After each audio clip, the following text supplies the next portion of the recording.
The next speaker is Rola El-Husseini, Dean, and she's an associate professor at the Department of Political Science and also at the Center for Middle Eastern Studies. She has a background from the US, Yale University, and also at Texas A&M University and New York University. A book published on Pax Syriana, on post-war Lebanon, and you have also published widely on Lebanese Hezbollah, on Arab Shiism and Iran. And you are, as far as I know, also working on a very topical book on political representation of women in the Middle East after the Arab uprising. And you will now give your trend spotting here, an analysis on authoritarian restoration and state failure. So the floor is yours, Rola. Thank you. Yes, okay, it's working. So, good afternoon, everyone. I see some of my students in here, and they will be surprised to see a PowerPoint, because I never do that in class. But it's to help me keep the time. So, what are the patterns in the Middle East and North Africa region after the Arab Spring? We have had over a decade since then, and what are the consequences? We call this wave, this social movement, I'm calling it here Arab Spring 1.0. And the end results so far are authoritarian restoration in Tunisia, Egypt, and Syria, and state failure in places like Libya and Yemen. We also see a lot of monarchical resistance and resilience. The monarchies are still there. We see cosmetic reforms, but these cosmetic reforms might be leading to authoritarian upgrading. We have had a second wave of movements in the region, what I'm calling here Arab Spring 2.0, Algeria, Sudan, Iraq, and Lebanon. And what can we predict about the future of the MENA region? Now, this is my caveat here. We cannot predict. I hate to predict.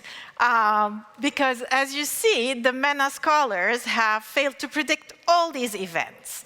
However, we can see patterns and trends, and this is what I want to talk about. So these are the three trends that I was able to kind of figure out in the region. I'm seeing authoritarian backsliding or authoritarian restorations in a place like Egypt and maybe in Tunisia. We're seeing civil wars and conflict in the region with two possible consequences, either a return to the status quo ante, and therefore authoritarian restoration, for example, Syria, or state failure, Libya and Yemen. And we see monarchical resilience. All 8 monarchies in the region have survived the Arab uprisings. Many have experienced unrest. We'll talk more about that later. But that has not led to the removal of any of the kings in the region. So let me start with the example, the best example of authoritarian restoration, and that's Egypt. As you know, there was a coup led by General Abdel Fattah al-Sisi in July 2013 against the elected president at the time. He was elected President of Egypt in 2014, then re-elected in 2018. And you can see domestic repression, devaluation of the currency, mega projects in Egypt. We don't know where the money is coming from. But he still remains a close US ally despite allegations of torture, extrajudicial executions, etc. Sisi has led to some constitutional amendments in 2019, which extended his presidential limits. And now he can be president at least until 2030, maybe another president for life. So we are seeing in Egypt more of an authoritarian regime than under Mubarak, and actually less freedom than under Mubarak, definitely less freedom of speech. Tunisia was the success story of the Arab Spring, and we saw that success story souring. It was a success story until the election of Qais Said in October 2019, and we see him doing a series of political movements let's call them, declaring a state of emergency, presidential order granting himself extra powers, removing parliament. And then in October, he appoints the first female prime minister of the region. What does that mean? Why? Is that a sign of something positive, or is it just performative? I would argue it's performative. Thousands of Tunisians have protested these measures by Said, but he also has a lot of popular support.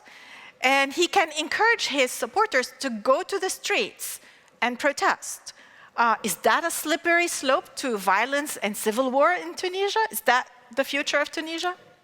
So this is Kais Said and the new female prime minister, both professors, he of constitutional law and she of geology, both of them no experience in politics.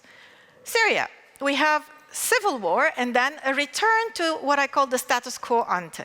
So we know that the Assad regime survived the uprising and the civil war with the help of Iran and Russia.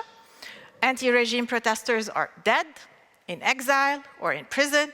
And we know that there is a humanitarian catastrophe. Some of my colleagues have alluded to it with migration from Syria. Today, the regime has regained control over almost the entirety of the territory, and the international community, the Arab neighbors, are trying to bring Assad back from the cold into the Arab League and other institutions. So basically, Assad has won. The question is Hafez al-Assad Jr. the future of Syria? And here you have Assad's father and Assad's son. So is Assad's son the next president of Syria? Yemen, state failure there. Yemen deposed its former president for life after the uprisings in 2011. They had UN-sponsored national dialogue. They could not agree on a constitution. And eventually, we end up with civil war, with the Houthis on one side, supported by Iran, and the government of Yemen, supported by Saudi Arabia. We know that there is a support for a US-led coalition, a Saudi-led coalition, supported by the US, France, Germany, and the UK.